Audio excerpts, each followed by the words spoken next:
ओम नमो भगवते वासुदेवाय नमः। माघ महात्म्य का पंचम अध्याय।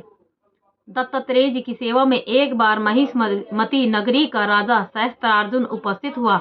उसने भगवान दत्तात्रेय जी को दंडवत प्रणाम करने के बाद विनय पूर्वक कहा, हे प्रभु, आप समस्त योगियों में सर्वश्रेष्ठ हैं। आप साक्षात परमात्मा स्वरूप हैं। आपने कृपा करके सभी धर्मों की मुझे जानकारी दी है।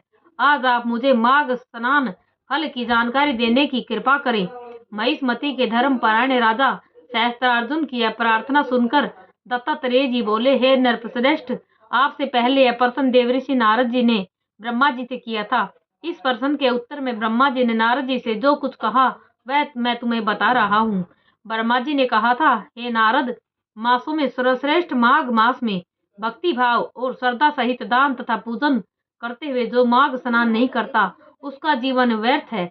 जिस प्रकार सूर्य के प्रकाश से दिन होता है, चंद्रमा से रात्रि की तथा तारों की शोभा है और दीपक से घर की शोभा बढ़ती है, वैसे ही माघ मास के स्नान के फल से जीवन सुशोभित और प्रकाशित होता है। पूजा पाठ व्रत दान तप इत्यादि से अधिक भगवान विष्णु को माघ स्नान प्रिय होता है। माघ स्नान के लिए मनुष्य को प्रस्तुत देखकर उसके समस्त पाप उसका साथ छोड़ना प्रारंभ कर देते हैं और वह मनुष्य अग्नि के समान तेजस्वी हो जाता है। प्रत्येक मनुष्य को चाहिए कि समस्त पापों से मुक्त होने के लिए, सुखी संपन्न जीवन प्राप्त करने के लिए, विष्णु भगवान की कृपा प्राप्त करने के लिए तथा अंत में मोक्ष प्राप्त करने के लिए माघ स्नान अवश्य करे। माघ स्नान का पुण्य प्रताप मनसा वाचा कर्मणा किए गए सारे पापों को उसी प्रकार जलाकर भस्म कर देता है जैसे अग्नि सूखे काष्ठ को। पाप चाहे अज्ञानतावश किया गया हो अथवा जानबूझकर, माघ स्नान का फल सभी प्रकार के पापों का नाश कर देता है।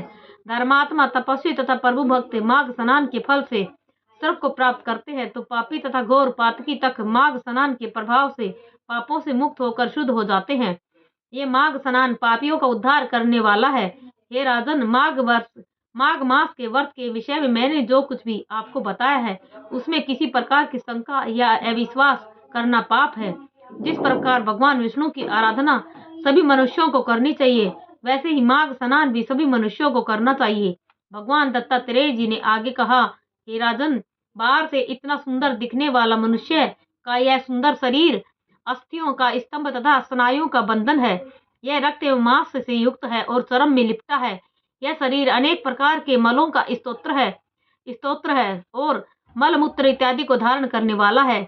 यह जरा रोग शोक मोह दुख द्वेष विपत्तियों तथा अनेकों शारीरिक एवं मानसिक संतापों से घिरा है। यह शरीर निंदा निर्दयता द्रोह तथा अनेकों दुखदायी कष्टों से घिरा है। इस शरीर की स्वभाव से ही अधर्म और पाप की ओर रुचि तथा प्रवृत्ति रहती है। काम क्रोध लोभ मोह मद इत्यादि समस्त नरक के द्वार मानव शरीर में ही है। वासनाओं एवं इच्छाओं में डूबे रहना तथा ईर्ष्या करना यह इस मानव शरीर का स्वभाव है। मृत्यु के बाद यह मानव शरीर नष्ट माना जाता है।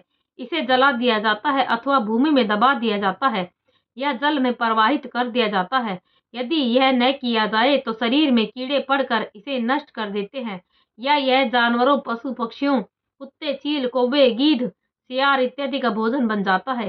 ऐसे क्षणभंगुर शरीर को पाकर मनुष्य पता नहीं कितना मदांध हो जाता है, जो अनेकों प्रकार के पाप कर्म करता रहता है। इसलिए बुद्धिमान मनुष्य का कर्तव्य है कि इस क्षणभंगुर शरीर को पाकर माघ स्नान आदि शुभ कर्म अवश्य करे। मनुष्य का धर्म है कि वह दान तप भजन व्रत उपवास आदि शुभ कर्म करके अपने इस लोक और परलोक को संवारने की चेष्टा करे, और जो ऐसा नहीं करते हैं वे अपने लोक परलोक दोनों ही बिगाड़ते हैं और नरकों में जाकर यातनाएं भोगते हैं। जीवन का सार तत्व समझाते हुए दत्तात्रेय जी ने आगे कहा, हे राजन, विष्णु भक्ति से हीन ब्राह्मण को मृतक समान ही समझना चाहिए। विष्णु भक्ति से रहित मनुष्य कीट पतंगे के समान है। इसका जन्म लेना व्यर्थ ही जाता है। छल से युक्त धर्म, क्रोध से युक्त तप, दृढ़ता से रहित ज्ञान तथा अभिमान और अविश्वास से युक्त शास्त्र श्रवण इत्यादि सभी व्यर्थ हैं। भक्ति और आस्था से रहित गुरु और ब्रह्मचारी समाप्त हो जाते हैं। केवल अपने लिए बनाया गया भोजन व्यर्थ है और कृपण का धन भी व्यर्थ है। इसी तरह अभ्यास रहित विद्या भी व्यर्थ है। हे राजन, क्रोध से ज्ञान का नाश होता है और चित्त अशांत तथा व्यग्र होने से जप तप व्यर्थ हो जाते हैं। कृपण का धन व्यर्थ जाता है और निर्धनता के कारण मन में उत्पन्न इच्छाएं व्यर्थ जाती हैं। इसी प्रकार पवित्र तथा धार्मिक जीवन व्यतीत न करने वाले मानव का जीवन व्यर्थ जाता है।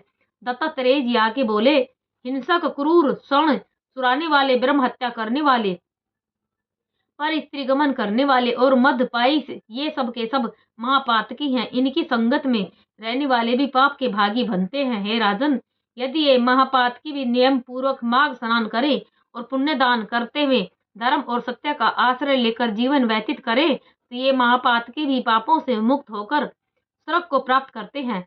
भगवान विष्णु ने स्वयं कहा है कि यदि ब्रह्मघाती, हिंसक, हत्यारे इत्यादि सभी प्रकार के महापापी भी यदि सूर्य उदय के पूर्व ही माघ स्नान करें तो उन्हें भी हम सब पापों से मुक्त कर देते हैं। हे राजन, जब माघ स्नान की कृपा से महापाप की मुक्त हो जाते हैं तो साधारण और छोटे पापों से मुक्त तो सहज ही स्पष्ट है। इसलिए महापापनाशी माघ स्नान अवश्य करना चाहिए। जिस समय ब्रह्म मुहूर्त में मनुष्य माघ स्नान प्रारंभ करता है, उस समय उसके पाप इस तरह कंपायमान होने लग जाते हैं जिस प्रकार प्रचंड वायु वेग से पीपल के पत्ते कांपने लगते हैं। माघ स्नान करने से मनुष्य उसी प्रकार पवित्र हो जाता है जिस प्रकार साधना से तपा हुआ तपस्वी, उसके अज्ञान, पाप और मोह का नाश होकर उसका अंतकरण पवित्र हो जाता है। यदि मन और वचन से शुद्ध होकर मुक्ति की कामना से माघ स्नान किया जाए तो मनुष्य को अवश्य ही मुक्ति प्राप्त होती है। भगवान दत्तात्रेय जी ने आगे कहा, हे राजन, अब आप माघ स्नान के चमत्कारी प्रभाव से जुड़ी एक आश्चर्यजनक कथा को सुनिए। महर्षि भृगु जी के वंश में उत्पन्न एक परम साध्वी और धार्मिक रुचि वाली ऋषिका नाम की एक ब्राह्मणी थी। दुर्भाग्यवश ऋषिका ब्राह्मणी अपने बाल्यकाल में ही विधवा हो गई थी। उसने बाल वैधव्य के दुख से दुखी होकर घोर तपस्या की। विंध्याचल क्षेत्र में वैधव्य के दुख से दुखी होकर घोर तपस्या की। विंध्याचल क्षेत्र में रेवा और कपिला के संगम पर अमरकंटक तीर्थ में जाकर ऋषिका ने घोर तप किया। वह सदाचार का पालन करती हुई भगवान विष्णु की भक्ति में लीन होकर उग्र तप करने लगी। ऋषिका का स्वभाव सुशील और धर्मपरायण था। वह अपनी स्थिति अनुसार दान भी करती रहती थी। वह प्रतिदिन हवन, पूजन एवं दान करने के पश्चात भगवान और ब्राह्मणों को भोग अर्पित करने के बाद छठे पहर में भोजन करती थी। वह ब्राह्मणी नर्मदा के किनारे कृच्छ और सप्त कर्छ व्रतों को भी विधि पूर्वक करती थी। इस प्रकार तपस्विनी ब्राह्मणी ने रेवा और कपिला के संगम पर 60 मास अर्थात 5 वर्षों तक स्नान किया। कठोर व्रतों और तप से ऋषि की काया अत्यंत जर्जर हो गई और आयु भोग कर पूरा कर वह उसी तीर्थ में मर गई। माघ स्नान के पुण्य प्रभाव से वह 4000 युगों तक विष्णु लोक में निवास करती हुई दिव्य सुख प्राप्त करती रही। इसके पश्चात ब्रह्मलोक में वह तिलोत्तमा नाम से अवतीर्ण हुई। दैदीप्यमान रतन के समान चमकते तिलोत्तमा के सौंदर्य को देखकर देवता भी मोहित हो जाते थे। वह सूक्ष्मांगी सौंदर्य कर प्रकाश थी तथा सुंदरता में अप्सराओं से भी श्रेष्ठ थी। उसके निर्माण से संतुष्ट तथा सुंदरता से प्रभावित ब्रह्मा जी ने एक दिन उससे कहा, हे पुत्री, दैत्यों का विनाश करने के लिए तुम शीघ्र ही यहाँ से प्रस्थान करो। संसार को अपने अत्याचारों से घोर दुखी करने वाले सुंद और उपसुंद नामक महाबली दुष्ट दैत्यों का नाश करके संसार में अहिंसा, अभय, ईश्वर भक्ति तथा धर्म की स्थापना करो।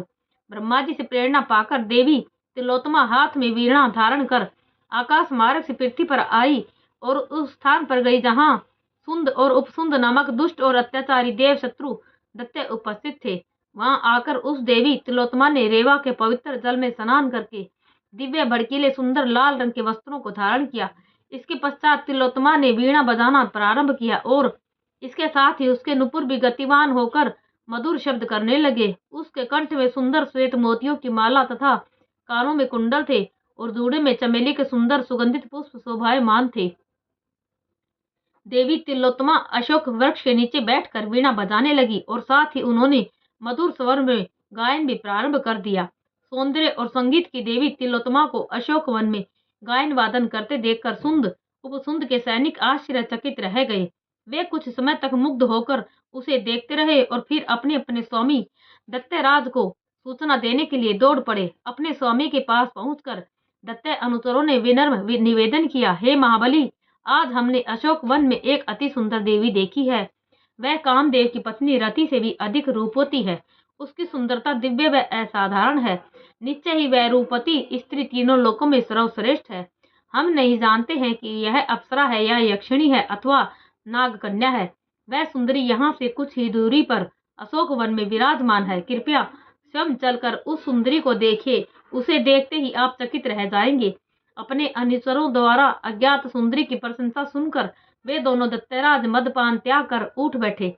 दोनों दैत्यों ने अपनी अपनी लोहे की गदाएं कंधे पर रखी तथा तीव्र गति से चलते हुए उस स्थान पर पहुंचे जहां देवी तिलोत्तमा उन दोनों दैत्यों का वध करने के लिए पहले से विराजमान थी।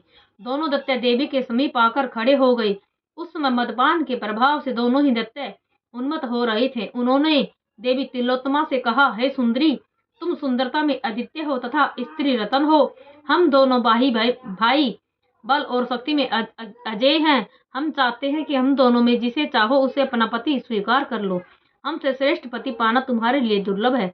दैत्यों के ऐसे दर्पपूर्ण वचन सुनकर देवी तिलोत्तमा उन पर कटाक्ष कर उन्हें मुग्ध और सम्मोहित करती हुई बोली, हे दैत्यों, पहले इसका निर्णय होना चाहिए कि तुम दोनों में से कौन अधिक बलवान है।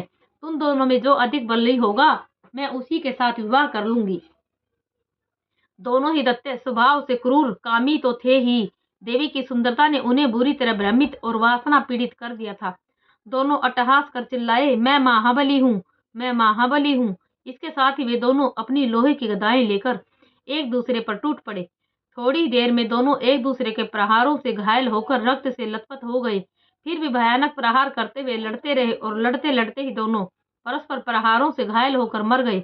उन दोनों को मृत देख कर दैत्य सेना में हाहाकार मच गया। दैत्यगण कहने लगे, यह साक्षात मृत्यु की तरह काल रात्रि रूपी देवी कौन है?